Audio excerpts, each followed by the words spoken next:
Good evening, everybody. Just want to get Derek on here as normal. So invite Derek.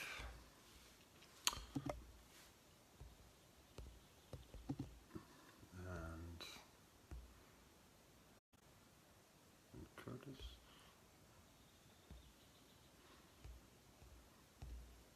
Spare me 1 second.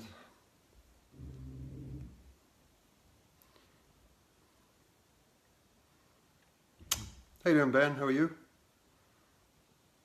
Hello, Bindu. How are you? I'm struggling here to get Derek on, as you can see. Nothing new there, says you. Ah, Derek is watching. Okay. So, Derek, I sent you an invite, Derek, if you're watching there. Maura, how you keeping? Sam, hello. How are you? How you doing, Kay? How you keeping? Good to see you again. Ian, how are you, sir? Be talking to you, hoping you on the 2014. Hello, Henrik. How are you, sir? Yeah, again, just bear me 1 second. So just adding. Hopefully that's it. Hey, Carmel, how you doing? Jackie, hello. Derek, hello. How are you all keeping? Hello. How are we all doing? Fantastic, yeah. Andre, how are you? Yeah, all good, all good. So, good to see you, Derek. I was just. And you? I was talking. Yeah, I was just talking to Derek there briefly before we come on there, just saying. Just a very stressful day, like out of the blue for myself. So I'll just talk about it briefly if you like. We have a dog called Missy, who's like what you call it's like a cross between a teddy bear, your shoes on teddy bear. It's a cross, and a lovely little dog, little house dog. And she got pregnant there about 8 weeks ago, and we don't know much about it, blah blah blah. But she got pregnant anyway. So for the last 8 weeks, we've been watching her just getting bigger and bigger and bigger. And I think it's 63 days she's supposed to give birth, and that was Sunday. So Monday and Tuesday, we're getting a little bit concerned. How you doing, right? Getting a bit concerned because she looked very uncomfortable and such, you know. And today we're just looking at her, and she could hardly walk. And it seems like she was trying to give birth, nothing was coming out. So Siobhan brought the dog to the vet. So to make a very long story short, one of the pups was in breach. Basically, the head was caught backwards inside the dog, so she was in a lot of pain. And she lost 3 pups, but 2 survived. They're actually in there now. They're home about 20 minutes. And the mother is in the vets on a drip with kidney failure. Kidney failure. She's had a C-section, and it's not looking too good. So just a bit of a stressful day for myself.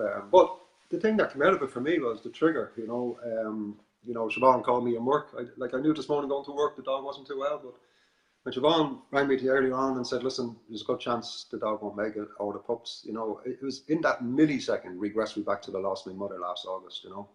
And incredible, you know, even hypnotists get affected by emotions there. But yeah, I was actually shocked at the power of that moment, that trigger, boom, straight back, you know, and all the emotion that I had with my mum. Losing my mum last August just came flooding back, you know, and then another stuff in my life as well, and you know, even the loss of my dad, you know, so it's an incredible thing. But I'm glad to say there's 2 puppies still alive, a boy and a girl. One is weak, the boy is a bit weaker than the girl, so they have to be fed every 3 hours. So we're back on bottle feeds, and I swear it's just bonkers. There's even a can of formula in there to make the bottles. It's just like, you know, again, another regression. It's just like having the children again. You're home and everything's all over the place, and you know, Siobhan had C-sections herself, so it's very reminiscent of that for me. And you know, you have the 2 little pups home; they have to be fed every 3 hours and kept warm and safe and all that. So, yeah, so that was my day, Derek. But other than that, it was pretty good. You know, I got focused in the clinic, and we had some great sessions there today. But just wanted to share that with everybody out there, that the power of a trigger, you know, something that triggers in your mind something that happened in the past, you know, and right in a millisecond you can be back in that emotional state. And you know, again, as a hypnotist, we preach this all the time. So when you experience it again, you know, it never just amazes me the power of it, you know, how powerful the mind is. Hey there, Flo. And so anyway, Derek, how are you? Hope you had a less stressful day than I did. Well, you know, I can't say less stress. Well, yes, not that type of stress, thank God, Karl. I'm just moving into a new clinic location now in Sligo. I got the keys yesterday, so brilliant. I have been very, very busy tidying, cleaning, and doing a bit of painting and different things like that, just to get it ready, get it up to scratch, to standard. So, Right. but it's funny you talk. It's funny there. Just very briefly. I know we're not here tonight to talk about dogs, but I had a dog myself there. I was never a dog person. I never liked dogs, to be honest. Never did. And my I father thought I was didn't afraid of too. dogs. Yeah. And we got a dog, and we had it for a couple of years. Lovely dog, lovely dog. Mad as a hatter, lovely dog though. But when I started to get busy and my wife went back to work, and the dog was here all day on its own, and it wasn't a house dog, so it had to be tied up outside.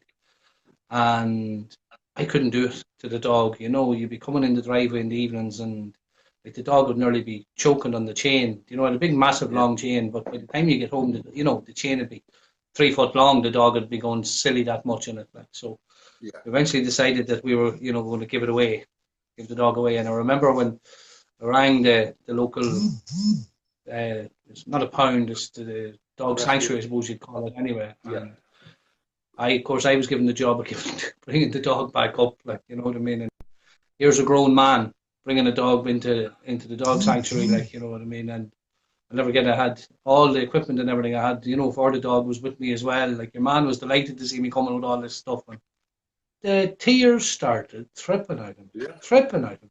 You know what I mean? I never thought I'd see the day that I would, sort of attach myself to an animal like I did to that dog. It was unbelievable. Like, but as you say, it triggers. There's immediate loss, immediate pure grief. Incredible, Karl, just You a know? lovely comment there from Mary McGee there, and just saying basically, yeah, she knows exactly what we're talking about. And it's amazing, though, just like yourself there, like, I would have thought I wasn't really, I like dogs, I wouldn't cause them any harm, we have Missy about 3 years, and yeah, she's a dog, and have some fun, but she's, she'll stress you out as well, barking at people at the front door and all that, but it's amazing, and it just brings us home again. I think Mary will agree that you can't separate your emotions from your relationships, and you can't separate your emotions from your physiology. So, again, it's proven time. And same for yourself, handing away a dog that Yep. should have been nearly a joy to get rid of the hassle, but yet the trigger went off. Banding and bad Yep. man, and banding a dog there, Yeah, but that's how it felt. So, That's exactly how it felt. And yeah, I wouldn't mind. I used to have to pass the dog sanctuary every day going to work, to and fro. Do you know what I mean? And for weeks and weeks and weeks until I eventually rang. Should I say no? I apologize. My wife rang to see how the dog was getting yeah, on, and sure the dog was only in the sanctuary. It was a lovely dog. Like, it was only in the sanctuary for about 3 or 4 days, and somebody had taken it. So it had gone they didn't anyway, care. which was great. Yeah. Yeah, I mean, yeah, no, just for anybody tuning in, we are hypnotists, we're not pets. So we're just talking to Derek when we started. So just started off talking about just an experience I had today with the dog. She had pups, and she nearly died. Basically, she's in on IV drip, kidney failure, C-section. She lost 3 pups, 2 survived. So we're hoping that they pull through. They're only about 4 hours old, I think. But Anyway, yeah, I couldn't. I'm still feeling it. It's an incredible thing. And. But it just showed me that as much as I thought I wasn't a dog person, I can't separate my emotions from my relationships, even though it's a dog. It's incredible, isn't it? But anyway, that's enough about dogs. Okay, so, yeah, but yeah, it's an incredible thing, and yeah. So there you go. We'll keep up. I'll let you know next Wednesday how she's getting on, everybody, just in case you're interested. But tonight we just want to talk really a bit about, I suppose, depression. That depression. People look at it in many different ways. If you go to a doctor, we're not doctors. Everything we talk about, by the way, is hypnosis, only hypnosis. But, people, it seems to be that, well, if you go to a doctor and he does a bit of an assessment on you and he determines that you are depressed or clinically depressed or there's a chemical imbalance in your mind, well, then it seems to be in that world where you're labeled depressed, okay? Which is fine, that's fine. So the doctor knows what to ask, he knows what to look for, But I've always sort of said it, how many people are undiagnosed with depression out there? How many people out there, again, don't feel good enough, don't have that emotional value, And again, a lovely man in today. Again, no names. We never mention any names, but lovely man in there today. And I seen him. I think it was like about a year ago, and yeah, about a year ago. It was purely for anger, pure anger release. So we basically got all the people in his life going right back to as far back as you remember, mom, dad, himself, everybody, and basically in that session we could release all the hurt and the anger. for all the people who hurt them most. And he's a foreign national, if you like. So, you know, he had a challenging upbringing, that's all I'll say. Okay. And but it's funny because he's in there today, you know, and it's amazing, you know, because I was asking him, I said, you know, have you ever been able to get that anger back, or that, you know, horrible negative emotion with your mum and dad and all this? And no. He said he sits there sometimes and he actually sees, can he get it back? And there's nothing coming back, absolutely nothing. So I was asking what was he in for today? And it's funny, it's the next level, you know, like we always say, the mind is like an onion, it's like layers, you know, you have layers of different emotional states. So normally when someone comes into us, they present themselves with the top layer, the biggest one that's causing them the most hassle. But normally when you deal with that, then, you know, people then focus on the next layer of what, you know, what's causing them stress or whatever. So lovely man. And, you know, he's in sales, going around door to door and all that sort of stuff. And he's very intelligent, very creative man, but he's never been allowed to be creative because from a very young age, he was always told, don't be so stupid. You'll never achieve that. Other people can do it, you can't. And that's basically the repetition of suggestion that child grew up with.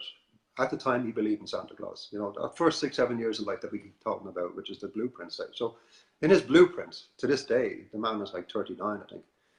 Even though he has a logical mind, he's intelligent, he still is reverting back to the old blueprint, which is, I'll fail. So he sabotages everything, which makes sense, you know. So if you're going to fail in situations and people humiliate you and think you're no good, well, then it's much easier to sabotage it before you get there, because then nobody knows about it. So, but anyway, the whole point of it is the frustration he has because he's in a job where he could be gone up a couple of levels in promotion, you know, and he has some great ideas for the sales team, and he'll never share them. So basically, sorry, what today's session was about for him was about removing that voice in his head, you know, and believe it or not, that voice in his head was the critical parents in his head. You know, so when he thought about, well, I went to work and I'll tell him about this new idea I have, there was a voice in his head going, no, don't be, no. What happens if they all think you're no good? What happens if somebody has a better idea? And so that was the program running in this man's head. So I'm glad to say he left a completely different person. So believing in himself, and he's actually gone out with a mindset where he's now prepared to fail. You know, and you know where he got that from. But he's gone out now with this mindset, well, I'm prepared to fail because that's much better than not attempting anything at all. So completely changed. We got rid of that voice in his head and we changed it to, you know, it's his life. He determines how it should go. And, you know, I always say it's like a nightclub. You can sit in the corner or go up and dance. That's what life is like. You know, you either sit there all night in the corner with your head down, or you go up and dance when you enjoy it. But so just touching on that there, just to show, you know, show people that, you know, far too many times we think that, you know, time heals everything and we're over this and we're over that. But just like the triggers go off, and it went off for him many, many times, himself and his girlfriend broke up. But the reason they broke up was he could never be his true self. He always had to pretend, you know. And but the relationship wasn't going well, but he could never stand up for himself. He could never say, well, I'm not happy with this because of that critical judgment that we keep going back to. You know, so that was one section I did there today on that. But yeah, I'd like to get your thoughts on depression, Derek. Well, depression as well. You know me, I go with the feelings of being low and down. When we talk about depression, and another instance there, Karl, just, you know, when you're talking about it, I've come across it twice in the last couple of weeks, and just, you know, in relation to, we'll say, women getting themselves into relationships, unhealthy relationships. Again, very similar. The process very similar in that, you know, as children, as young children, being, you know, told they were no good, they were useless, they were worthless. You know, they'll never make any of themselves, they'll never amount to anything, and then all of a sudden falling into a relationship with, we'll say, with, it can work both ways, obviously, but in the two instances I've had in the last couple of weeks, it is women falling into negative relationships with men, you know, and the relationships just ending up, you know, very abusive, and the women in question staying in those relationships. We'll say the relationship's ending, and then them getting into another relationship down the road, and the very same thing happening. Yeah, meeting the very same type of person, you know, controlling and, you know, emotionally abusive, sometimes physically. And, you know, ultimately the unfairness and the injustice within that, like, it's unfair and unjust that somebody would be treating somebody so badly. So then all of a sudden the feelings that, you know, the depression, if you want to call it that, sets in, because That's the subconscious, the reaction to the unfairness and the injustice. But again, which is very importantly, as you said, Karl, that it's okay, the anger release into forgiveness, do you know what I mean, to alleviate those feelings. Because it is, as you say, again, back to the primary years, the first 7 years. It was, we'll say, for example, in both instances, mommy or daddy telling that child, or we'll say the teacher telling that child that they were useless, no good, like they couldn't do it, they'd never be able to do it, they'd never do it. But also being reinforced with the relationships, the forgiveness as such, alleviating those feelings, but that negativity still being in there, because that element of anxiety in situations or types of situations, feeling not good enough, so not putting themselves out there, not moving forward in a positive way for achievement, rather than, as I often said, Karl, and I think we said before, my story, I would have achieved quite well, but it was as a result of fear of negativity, not for positivity, which is exhausting. So you have the onion there, as you say, the two layers. You have the feelings of being low and down, but you also have, we'll say, the lack of confidence, the low self-esteem in relation to situations or types of situations as well. But for me, depression, Karl, the feelings of being low and down, it is, as far as I'm concerned, it's repressed anger, frustration, stress, disappointment, from situations or types of situations that happened, in the past. It's the subconscious protecting us, preventing us, not allowing us to get into those situations. And by not allowing us to get into those situations, again, similar to what you talked about, not allowing us to, make the mistake, or not allowing us to put out that idea, we don't get the belittling or the being put down or the negative judgment, whatever it is. And even as you say, Derek, even though there might be a negative side to it, it's irrelevant. It's the best part for the subconscious, isn't it? It's always going to be the best part, and that, the negative effects of depression is, obviously not being able, it's varying levels of it. Some people are functioning with depression, and more people than probably realize are, and they're self-medicating constantly, and we keep coming back to this, whether it's alcohol or drugs or social media or whatever it is. So basically, again, like we were saying here last week about distracting ourselves into sickness, because if you repress emotion, it manifests inside you. It starts to rot. It becomes toxic, and funny enough, I'm dealing with a man at the moment, just to help his mind, but he has terminal cancer. So he's not in with me to cure him of cancer. He's in with me to get his head right. But the man is doing everything in his power. He's gone off foreign to get heat treatments. He's after getting his hands on B17 vitamin, which fights cancer, and he's taking CBD oils and all that. And what is funny, the man, when I was talking to him, his whole life is perfect, and his mindset, his perception of life was perfect. But within an hour or two of me talking to him, he realised that he was hurt so badly when he was younger that he doesn't live in the now. He constantly lives in what's next. So, for instance, he would, if he was sitting here now, he'd be getting very agitated and he'd be very stressed over what he should be doing next. So he never actually got a chance to live in the now in peace and just this moment. But there was a lot of stuff in there. He even had a partner, a business partner in work, which he resented for a good 35 years. Okay, and I'm not going to go into why, but he resented him anyway. And but he was a partner, and it's nearly like this man was the donkey in the business. He did all the donkey work, and the other guy sort of got the benefits. So there's the unfairness and there's the injustice, which created the resentment over time. And it's funny that the place where the cancer is in the stomach. Okay, so it's in the gut instinct. It's where the emotions live, the third brain. So therefore, because he never said anything, he always repressed it. Yeah, he never ever spoke out about it. So because he didn't speak out about it, his body has now spoken. Because he didn't say no. He didn't say no, stop this, blah, blah, blah. So the body is like, oh, no. The body is now basically manifesting all that toxic energy, all the anger, all the hurt, the unfairness, the injustice, the bitterness. It's all being just, and there's a massive link, not only to the environment we live in and the foods we eat and the stress we're under, but also there's a massive link between emotion and illness and sickness, And so, but I have to say, the man's mind is in a much better place. He's actually living in the present now. In the last few weeks since we did a few sessions, he's actually living in the now. And he's quite amazed by the whole thing because he's actually enjoying now. He's not worrying about, he's actually just made a decision to retire. So he can live in the now. Because I was getting across to him, it's not only you being affected here. I said, what about your children who never have somebody who's in the now? He's always having to do the next thing and then the next thing and what's going to do the next thing. So he never could actually really spend quality time with them because he was constantly over here, distracted, completely distraction, But I have to say, much better mindset. Lovely man, lovely man. Yeah. And fingers crossed he'll get through the other side of it, but he's doing everything in his power to do it, and he's chosen to do it his own way, which I admire, but that's his decision. Many different things work for many different people. Yeah, many different solutions for many different people with cancer, but he made his own decision, his own stance, and he stuck to it. And he's saying, I think he's to go back to that country I'm on about, get more heat treatment in about 4 or 5 weeks, and then he's going to have another meeting down the road to see exactly what's happening in the stomach, but fingers crossed, because I helped him release all that emotion. I helped him release all the anger, the bitterness, and to forgive all these people.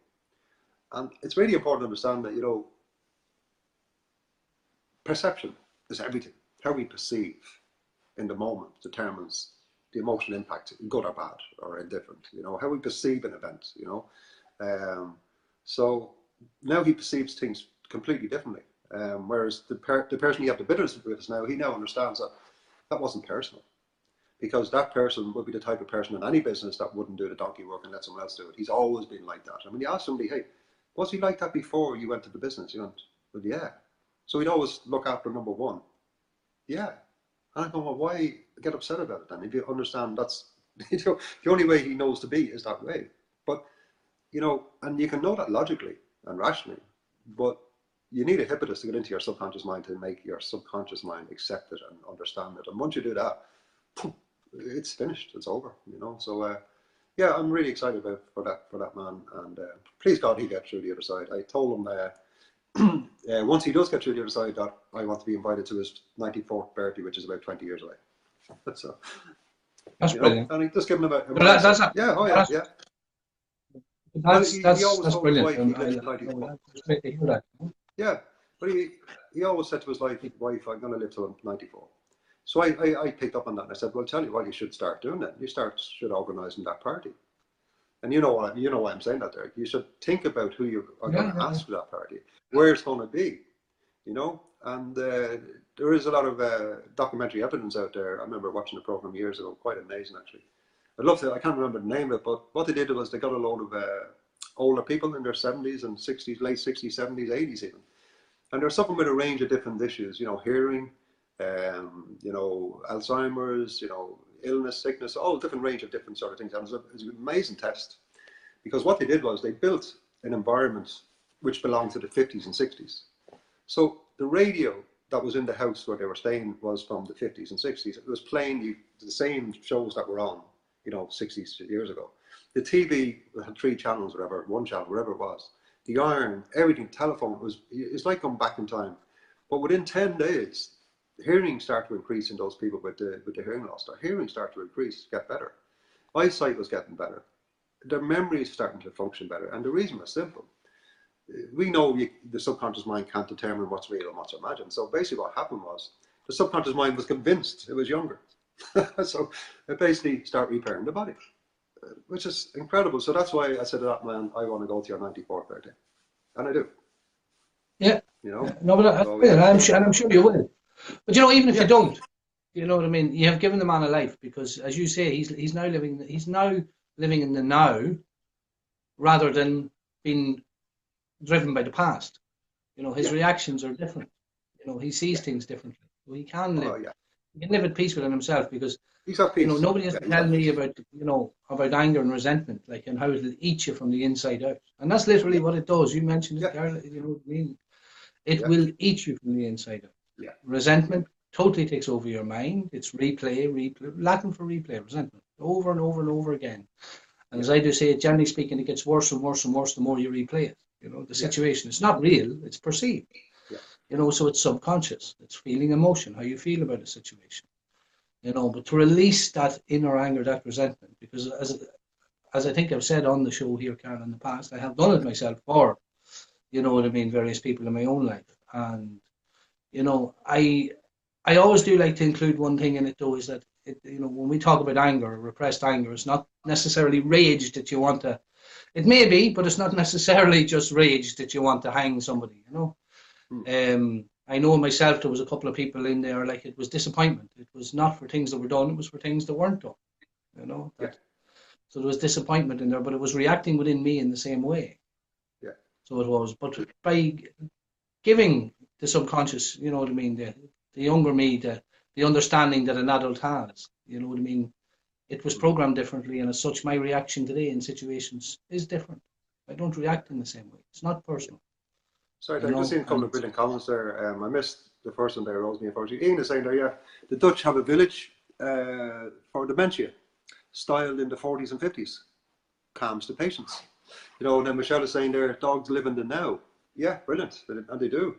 There is no past, there is no future, just only now. And again, great information, everyone there. And again, just on that, Michelle, I remember watching a documentary before. Like a dog isn't like a human. He won't focus on the negative. So if a dog, for instance, loses a leg, he's basically happy he has 3 legs. he's not going around, no, for flip's sake, I've lost a leg, my life is ruined. And, you know, so it's like, you know, but it's hard to explain, but it's like, it's just an acceptance. Okay, it is what it is. I'm 3 and I can still get around. And you see dogs sometimes with the wheels on the back with no back legs, and they just get on with it, you know. So, but I'm not saying we should do that. But that's thanks for it, Ian. Yeah. So in Holland, there, the Netherlands, Ian is saying there is a village there for dementia patients. It's funny. My mother had dementia, you know, and as I said, we lost her last August. But what a strange thing. And anybody out there, I'm sure a lot of people out there are probably in a similar situation, or have been in a similar situation, or probably will be in a similar situation. And it's quite heartbreaking in a way, because there's just no conscious mind. It's just nothing, you know. And the amazing thing about it was, you know, she could sing a song from 30 years ago, note for note, word for word. You know, long-term memory is perfect, you know. But the conscious memory wasn't there, the function there to, you know, that cognitive, you know, ability to actually recognize who I was, you know. But I ride motorbikes, as you know, there. You know, it's funny we're talking about this stuff. Must be all down to the pups and the emotional. But you know, I've always ridden motorbikes on me, like I still have one today.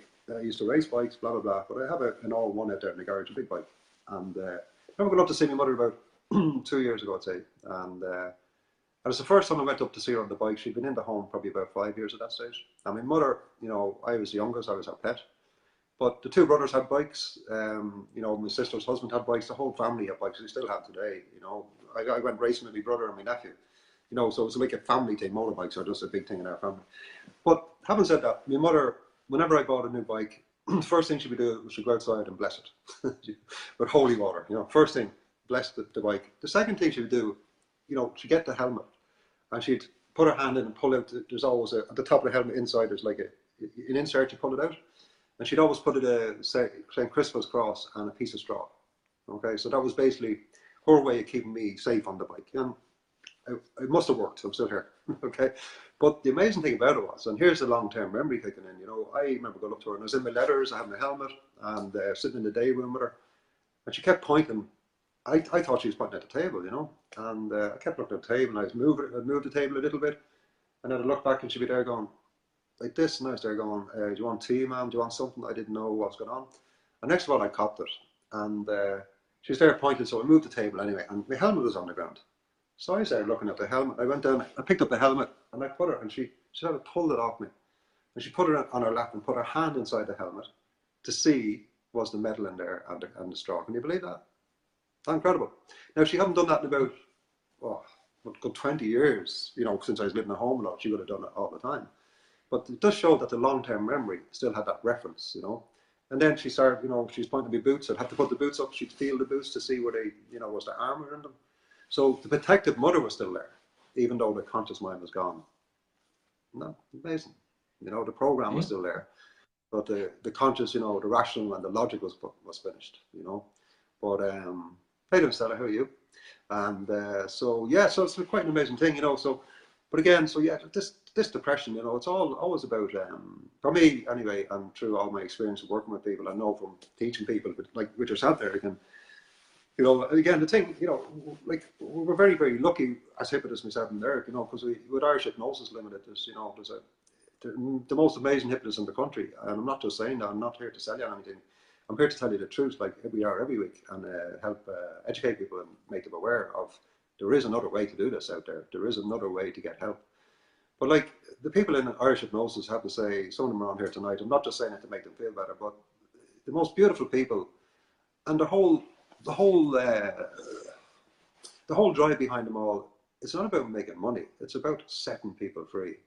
And we meet on a monthly basis, as you know well, Derek. And you know, you want to see the conversations that go on, and just the drive in these people, because a lot of these people have been set free themselves through hypnosis, so they can see what's on the other side of it for people, you know. But you know, with all that knowledge we have, with all the research we do, and with all the experience we have, you know, it always comes down to a simple fact for me: emotional value. And you know, I was talking about it again today in the clinic. I talk about it every day, and it's just that. Well, to me, emotional value or depression is when your emotional value is at empty. So you can't, you know, as we keep saying, Derek, you can't. It's very difficult to communicate with people or work with people, or to have experiences with people if you don't feel at the same level. If you don't feel at that same value. I remember that as a child. You know, I was so shy. You know, go over and play with them. I go, you know, the last thing I want to do, because again, it was always that rejection, you know, and so my emotional value was that low that rejection became a really big threat in my life. So I didn't do anything. I didn't speak to people. I didn't get involved with people, you know. I didn't, you know, it's only when, you know, as I got older, I got some help myself through hypnosis. But they were tough 20 years, you know, and you know, people wanting to talk to you, and they just think there's something wrong with you, you know, and you don't think he's very rude, he's very ignorant, and she says, no, I'd love to talk to you, but I can't, you know. So for me, my depression was I hadn't the same emotional value to trade with people. I didn't have the currency. It's like going into a shop with no money. It's like, Jesus, there's lots of great things there, but you can't have them. So, you know, for me, if, you know, talking to a girl or talking to someone's friend who I didn't really know that well, I'd clam up. I couldn't trade with you. I didn't have the cash, didn't have the currency there. So for me, that's, you know, and again, if you look at somebody at home and they're in an abusive relationship, man or woman, you know, and the other person is constantly putting you down, or mentally controlling you, or physically controlling you, well, they're just constantly just depleting your self value, you know, your balance, if you like. It's like a bank account. It's like giving somebody your bank card and PIN number. There you go off and take all the money you can. So, you know, and the only protection you really have there for that, you know, and I believe you really need to deal with the past first, but the only protection you sort of have for that is to see the truth, and the truth is it's not personal. It's like, now, somebody hitting you or being, you know, mentally controlling, it's not nice. You know, you shouldn't like it. You shouldn't be in that situation, but it's still not a valuation of you. It's an evaluation of the person doing it to you. But we've all been led into that world where we take everything personally, and that's probably one of the most important things we should be taught in school. You know, that it isn't personal. You know, the people who treat you badly would treat another you badly, and another you badly, and another you badly. So what makes you so special that you think it's only you? Do you understand? And that's where I see it, anyway. So, but most of my life, Derek, I didn't understand that. But it's easy saying it now, because, you know, we see the difference in people when they understand that and they go into a session and let it go in that mindset. It's life changing for them. You see it all the time, is it? You know, that's my rant over there. No. Because to be honest with you, you know, it's perfect, because it is what we want to talk about. You talk about the emotional value. You talk about somebody stealing it, you know, or taking your value. So, you know, there's the lack of confidence, the low self-esteem. You know, the injustice, the unfairness of it, the feelings ultimately leading to that, you know, repressed anger. You know, the feelings of being low and down. You know, it's all there. It's all in it, Karl. You know, yeah. And it's funny, just when you did mention there, because I have again come across a couple of instances where we'll say partners in a relationship, like, you know what I mean, you know, taking somebody's emotional value, like by taking somebody's emotional value, then, you know, in that controlling sense, also taking their financial value, like, you know, so. I know we're not here to talk about finance, but it goes to show you how far people can, you know, take things and how far, you know, people have let things go. I had one client in there only about a month ago, like, you know what I mean, and their partner had taken every single cent that they'd ever worked for and ever, you know, ever saved. It was gone when the relationship ended. So, you know, that just total control in all areas and all issues. And, you know, so God love her, she was in a bad way emotionally, but also, you know what I mean, she had, because of the way the relationship was structured, she was in a bad way financially as well. But anyway, she's coming out the other side of it. There's always a light at the end of the tunnel, no matter what way you look. But you know, I know for myself today, like, you know what I mean, it is a sense of freedom, and you did talk about it too, Karl. Like, you know, that sense of freedom, that being able to, you know, talk to somebody, anybody, you know, because I remember I stopped drinking about. I think I decided to stop drinking. My son was 2, so you're talking about what, 15, 16 years ago. And I used to hate going into pubs. I didn't like going into pubs when I stopped drinking, you know, and I'd sit in the pub there and I sort of feel like everybody was looking at me, you know, until a man turned around to me one night, and he turned around, just what you said. He says, "What makes you so special?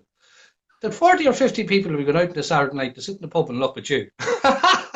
You know what I mean? You know, but it was only like, you know, when somebody says something like that to you, like, I could have taken that as an insult, but I didn't, obviously. You know, but it's just, but that is the fact of it. You know what I mean? Yeah. It was how I felt, we'll say, was driving my reaction, you know, my emotion. Yeah. You know, so it's funny, and you're dead right. You know, it's like we're making an assumption. Assumptions are very dangerous things. You know, we assume that this is what's happening, and because we assume that's what's happening, we get the emotional effect, good or bad. You know, we walk into a room going, "Geez, everybody thinks I'm brilliant." You get that, hey, nice feeling, but we don't think like that. We all go in there and go, "Jesus, am I walking okay? Am I?" You know, I'll be honest with you, I don't live that life anymore. I used to, so I know all about it. And you know, again, it's not about simply. It's about just telling you the truth. And the great thing about us is that the reason we tell the truth and the reason we tell the way it is that we know that everybody out there watching has something. You know, and if you don't, fair play to you. I'd like to know how you did that. But everybody else there has a challenge in some respect, you know. And again, I'd love to know from people out there, have you ever suffered with depression? If you have, how did you deal with it? If you have got through it, what did you do? And, you know, or any sort of emotional state, panic attacks, maybe, you know, depression, this thing, you know, have you gone through some sort of emotional challenge in your life? And if you did, have they been rectified? And if they have, how did you do it? Because we'd like to know. But if you haven't, it doesn't have to be that way, okay? And again, think about it this way, you know, your subconscious mind is the computer. That's it. It's like your hard drive. And hypnotists, we're special in a way that we're gifted, not in our ability, we're gifted with the fact that we have access to that subconscious mind. You know, we can be good at what we do, and we can be very, very good at what we do. I don't call it a gift. I call it a passion and a good understanding and a drive. I call it that, you know, and maybe a bit of talent in there somewhere. But it's, you know, we're the only people that get that access to the subconscious, which is the most beautiful part of you. It's the real you. But it's the you that's hurting. It's the you that's afraid. It's the you that's terrified. You that doesn't feel any value anymore. And that's the part we communicate. That's the part we can change. You know, so that's really exciting for us. You know, a lot of different ways to get help out there, but a lot of them seem to be taking a long, long time. You know, because they're dealing with the desktop. And we're dealing with the hard drive. And you know, so if you are out there, if there's anything holding you back, or you know, send us a message. You know, if you want us to talk about it next week. We won't mention any names, we never do. But if you do want us to talk about it next week, we'll do our best to explain it for you. Or if any questions, send them in. And, you know, because again, this is what it's all about for ourselves. It's about just coming on. You know, we're busy enough. We're in the clinic all week. We're training a couple of weekends a month. But, you know, I couldn't not do this, Eric. You know, I think, you know, as you said there a couple of weeks ago, you know, one person gets to change a life out of what we're doing. You know, for half an hour every Wednesday night. I mean, so be it. I mean, you know, again, we're lucky in the respect that we get to see people walk out differently than when they walked in. And again, that for me is you know, it's just life changing for me to be able to have that ability to help someone heal the past, you know, or to remove panic attacks where they don't, you know, where they can get in a lift or drive on the motorway all of a sudden, or, you know, their life changes in so many different ways, you know. So just for a message from me, I mean, there's to yourselves out there, anything that is causing you a lot of pain in your life, you know, come let us know, talk to us and see what we can do, see if we can be help you know. What would you say there? Again, you know, totally agree, because the idea behind what we're doing, Karl, is, you know, is to pass on what we know. And if there is anybody out there who has any issues that, you know, that they'd like discussed, or maybe some more information on, you know, please, you can PM myself or Karl either if you don't want to send a message through Facebook. Do you know what I mean? On the live here.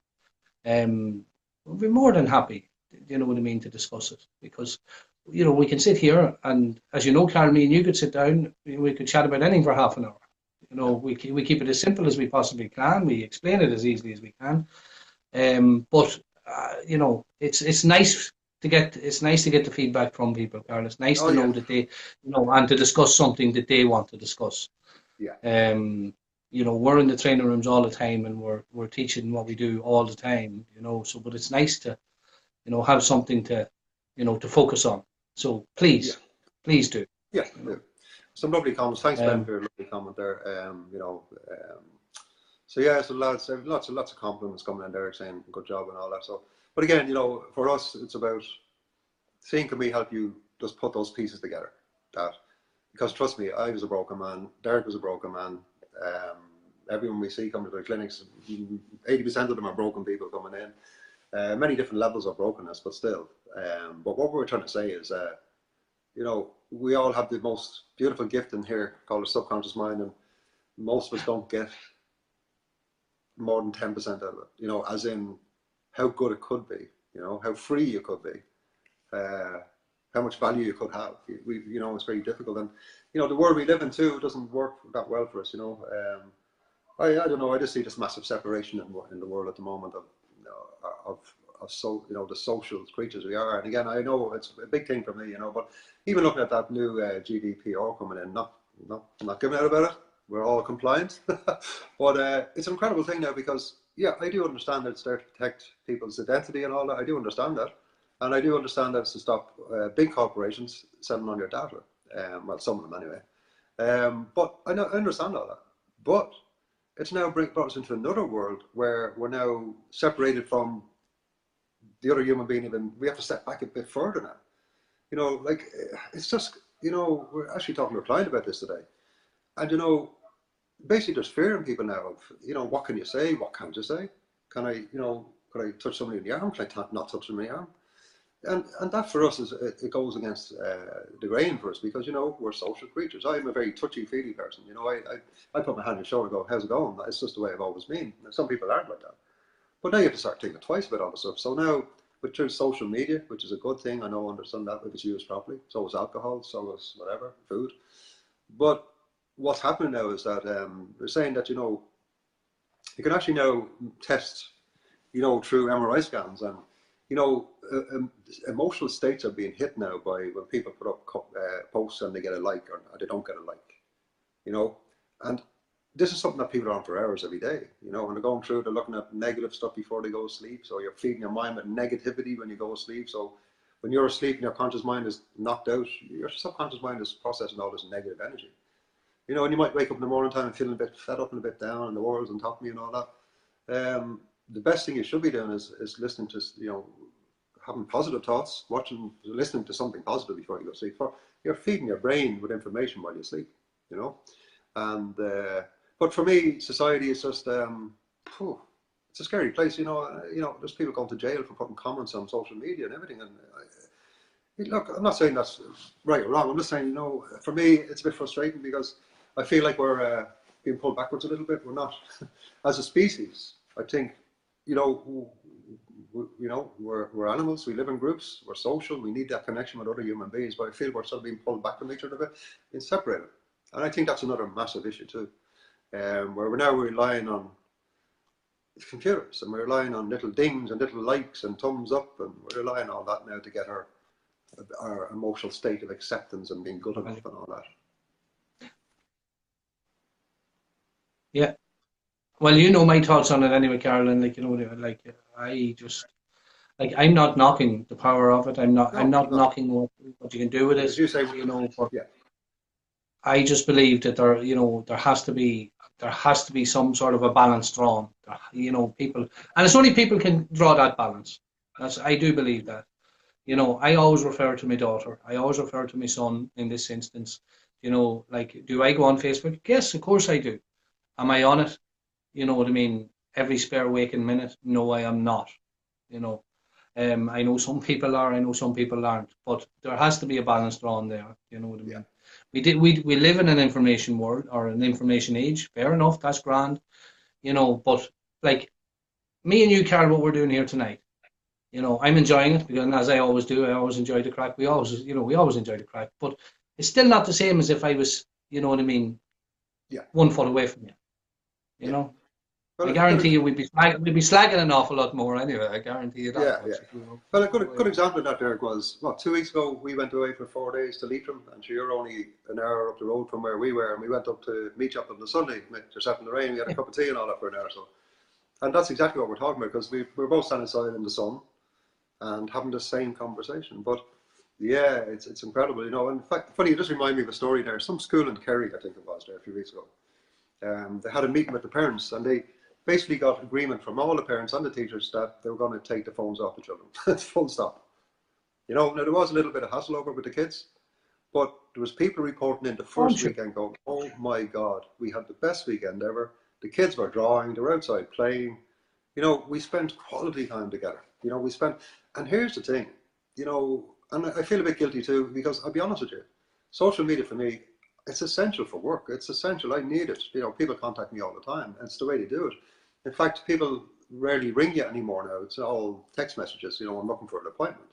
You know, so even the phone is starting to die off a little bit. It's all becoming, you know, instant text and all that. You know, but this school anyway. Sorry, the parents were gobsmacked, saying that, you know, the interaction with the children that they had because of that ban.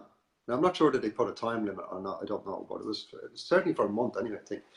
But they said, you know, they were sleeping better, they were happier. Do you understand? They had more connection with the parents again. But again, what we're looking at now is, if you're a parent and your mind isn't working properly, and you're doing this a lot, not judging you, I'm just saying if that's what's happening, and you've got a 3-year-old, well, he's probably wishing he was that phone. You understand? So there's a form of rejection, abandonment. You know, I'm not good enough. This thing that Mammy looks at, she loves that, but she doesn't really talk to me. So, yeah, you remember my 5-year-old, when my eldest fella, when he was 5, Daddy was literally a workaholic. He was working 14, 15-hour days, you know, and the wee fella standing in the sitting room door at 5 years of age, turning around and saying, "Daddy, you're sick," you know, and me going, "I'm not sick," and he goes, "Daddy, you're sick. You're always busy." You know, like I'll never forget it to the day I die. But it's the same principle, it's the same thing. I don't care what anybody says, because you're not connected with the child. Yeah. You know, the connection is not there, because you are focused, your attention is focused on the screen, it's not focused on what's going on over here. Yeah. It's the same thing. You could be there all weekend, but not have made that connection with the child. And there's no that child, we've probably seen the clinic in 15 years or 20 years. For not feeling good enough. There's anger maybe, you know, feeling rejected. You know, and this is what we're trying to get across to people, that, you know, low down and depressed.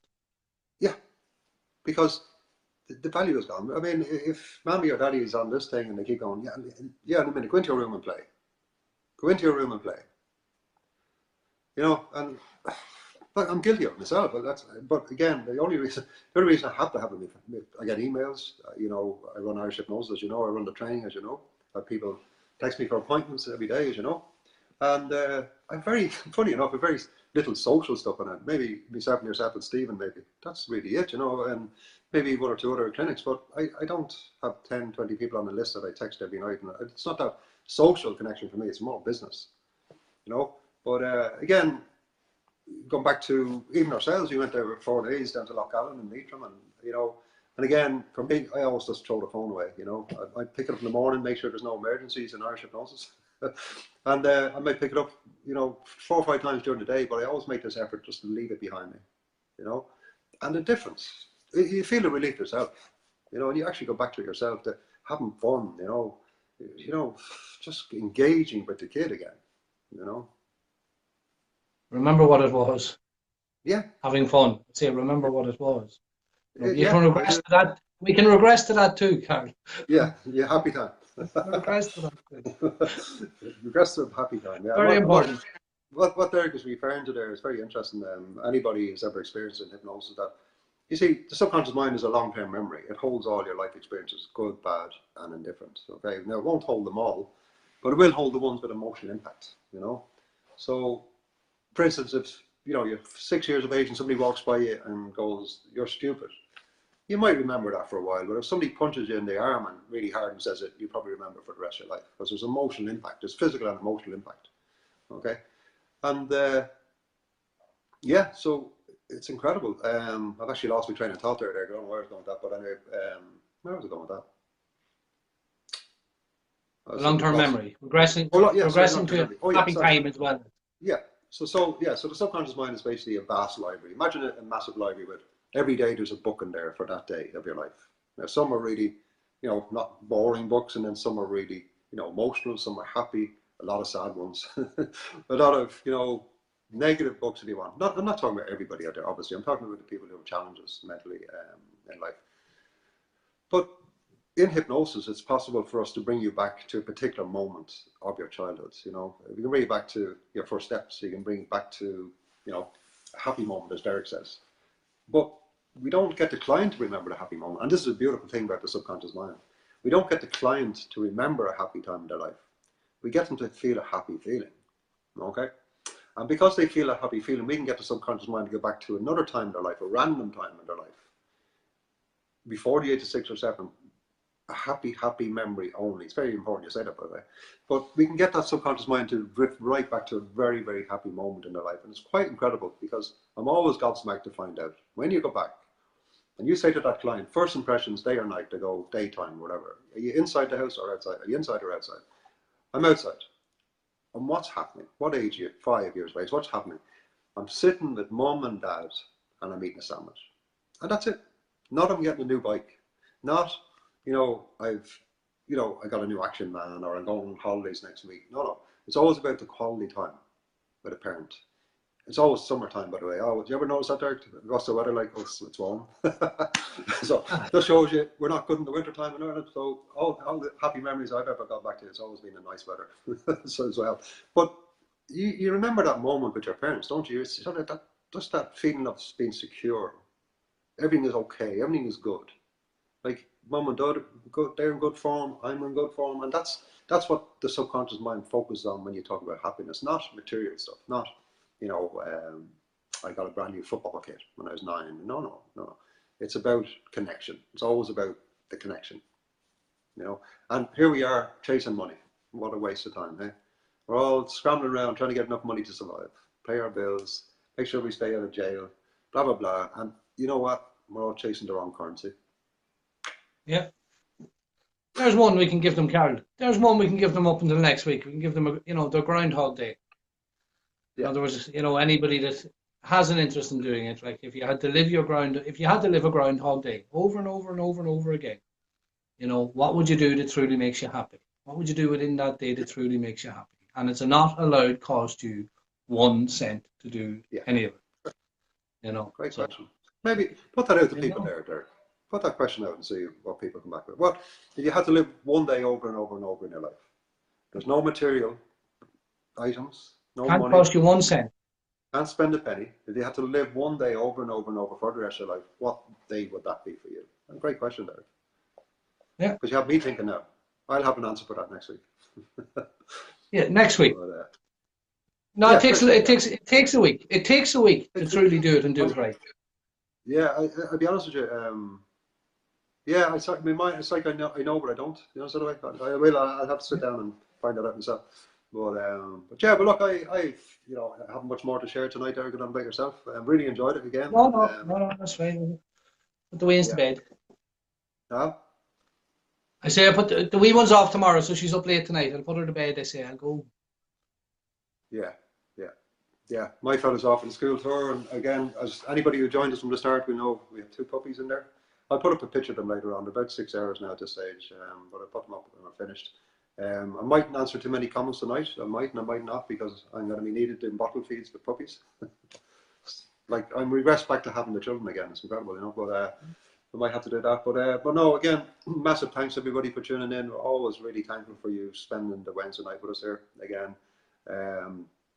So just a question there, antidepressants, dumb emotion. Yeah, again, just want to answer that for Rosemary there. I know Rosemary put in a question earlier on. I felt terrible because it went up and I didn't get to read it all. But in my opinion, again, I'm not a medical doctor. I'm not trained in medicine or anything like that. But in my opinion, and through my experience, and through many people that I sit down and talk to on a daily basis, and their experience, not all, of course, but in a lot of experiences, and there's the bottom of my garden. Oh, there's Rosemary again. We'll come back to that later. But in my experience, for most people, you know, especially with depression, is that the medication numbs the emotion. You know, it numbs that lack of value, if you like, but it can numb more. It's like throwing a big blanket over a match. You know, it's nearly, for me, in my opinion, it's a lot. You know, all you have to do is blow the match.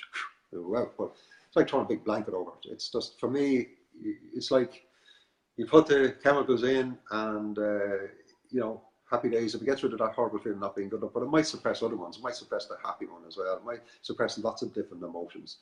And in fact, in clients' words, they can feel like zombies. No, that's not I'm not saying that's true. I'm just saying in their experience, in my experience, it didn't work for me there.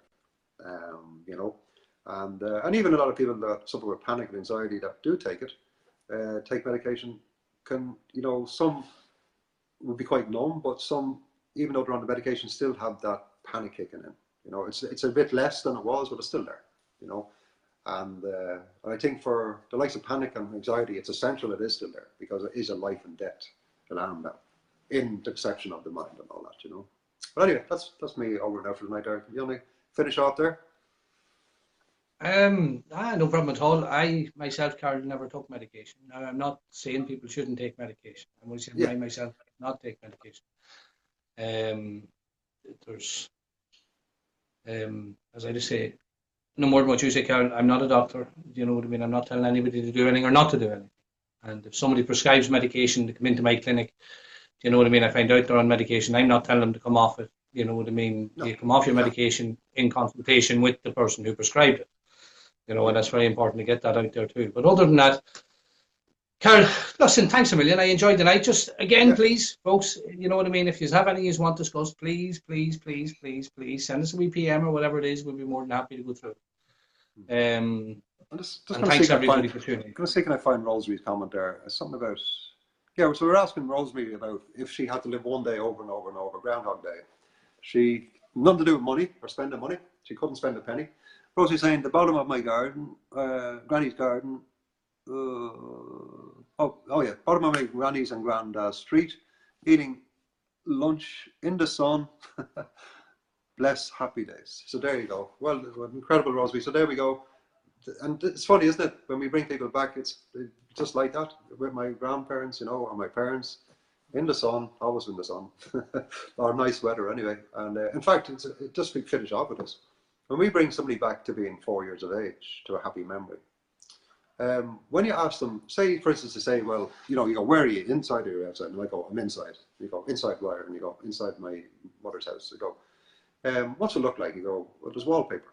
So they can actually tell you exactly what's on the wall. And I've had some clients that were absolutely gobsmacked at this. I had a guy in before, and he regressed himself back to about a year old in a pram, one of the big prams. Remember the big old ones there, the bouncy ones, and the big wheels, and probably about 40-year-old. Pay a fortune for them now. Go on. Yeah, but we regressed him back to that, and it was actually, I think it was a fear of dogs, where a dog had jumped up. The dog was all excited, trying to get in and lick him and all that, but the subconscious mind took it as an attack, so he had a fear of dogs and all that. But it's amazing because he, even after the session, he was questioning, going, I don't think we had a blue pram. You know, and I'm going, well, your subconscious mind says you do, you know, this sort of thing. And when he came back for a second session, he was gobsmacked. He said, you know what? He rang, I think his mother was passed away, but he rang an aunt. And he said, listen, do you remember when I was born, what colour was the pram that she had first? She went, blue. Boom. And he was gobsmacked. So there was the auntie confirming what the subconscious mind had told us, that, yeah, it was a blue pram. You know, navy blue. Incredible. Amazing. Anyway, folks, listen, from myself, thank you so much. Delighted. Love doing this. I really enjoyed it. Derek, pleasure as always to speak to you, sir. And again, as Derek keeps saying, Groundhog Day, great question, Derek. I love it. Send it in, let us know what you'd live over and over and over again if it's the only choice you had, what you could do. And also send us in any requests for any information that if we can answer, we will. If we can't, we'll be honest and say we don't know. But listen, have a great week, everybody. Enjoy the sun if it lasts, and stay safe. Good night. Good night. Good night.